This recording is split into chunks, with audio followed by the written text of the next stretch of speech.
नमस्कार। आज हम महापुरुषों की जीवनी के बारे में बताएंगे। अपने भारत देश में कई महापुरुष हुए हैं, उनमें से एक स्वामी विवेकानंद, जिन्होंने धर्म, संस्कृति और सभ्यता का पूरे भारत में नहीं अपितु पूरे विश्व में प्रचार किया। स्वामी विवेकानंद का जन्म 1863 को बंगाली परिवार में हुआ। उनके पिता विश्वनाथ दत्त और माता भुवनेश्वरी देवी के घर में उनका जन्म हुआ। उनके 9 भाई बहन थे। वे बचपन से ही धर्म के प्रति बड़ी रुचि रखते थे और एक जिज्ञासु बालक थे। एक बार गांव की सत्संग में जाते हुए उनकी मुलाकात रामकृष्ण परमहंस से होती है। उनका उद्बोधन सुनने के बाद में स्वामी विवेकानंद उनसे प्रभावित होते हैं और उन्हें अपना गुरु मानते हैं। वे स्वामी विवेकानंद रामकृष्ण परमहंस से प्रश्न करते हैं कि आपने क्या ईश्वर को देखा है? रामकृष्ण परमहंस कहते हैं, जिस प्रकार मैं आपको देख रहा हूं उसी प्रकार भगवान को देखता हूं। मनुष्य में ही भगवान है। इस प्रकार की बातों को सुनने के बाद में उनमें और उनसे प्रभावित होते हैं और स्वामी विवेकानंद उन्हें अपना गुरु मानते हैं। और उन्हें लगता है कि मनुष्य के अंदर ही भगवान होता है और वह संपूर्ण जीवन नर सेवा, नारायण सेवा में लगा देते हैं।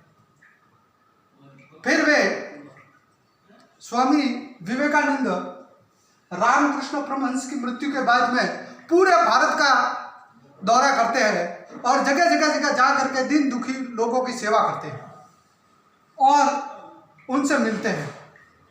1846 को खेजड़ी के महाराजा ने स्वामी विवेकानंद नाम से उनको उपाधि दी।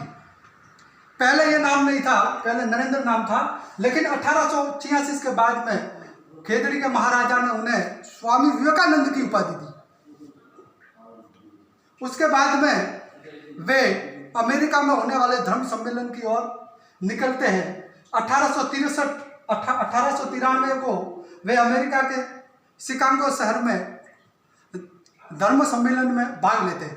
वहां पर कई प्रकार की कठिनाई उनके सामने आती है, लेकिन प्रयास करने के बाद में उन्हें वहां पर बोलने का मौका मिलता है और वहां पर भरी सभा में उन्होंने मेरे अमेरिकन भाई और बहनों प्रथम शब्द के द्वारा ही वहां पर बैठे समस्त लोगों को अपनी ओर आकर्षित किया। उसके बाद में निरंतर 3-4 घंटे उनका उद्बोधन चला और वहां पर बैठे हुए लोग उनके उद्बोधन को सुनने के बाद उनसे काफ़ी प्रभावित हुए और अधिकतर वहाँ के लोग जो बैठे हुए थे वो उनके अनुयायी बन गए। इस प्रकार उन्होंने संपूर्ण विश्व में भारत की संस्कृति, सभ्यता और संस्कृति का प्रचार किया। 1902 में 39 वर्ष की आयु में उनका निधन हो गया। लेकिन इतनी कम आयु में भी उन्होंने कठिन परिश्रम और संघर्ष के द्वारा संपूर्ण भारत में नहीं पूरे विश्व में हिंदू संस्कृति, धर्म का डंका बजाया।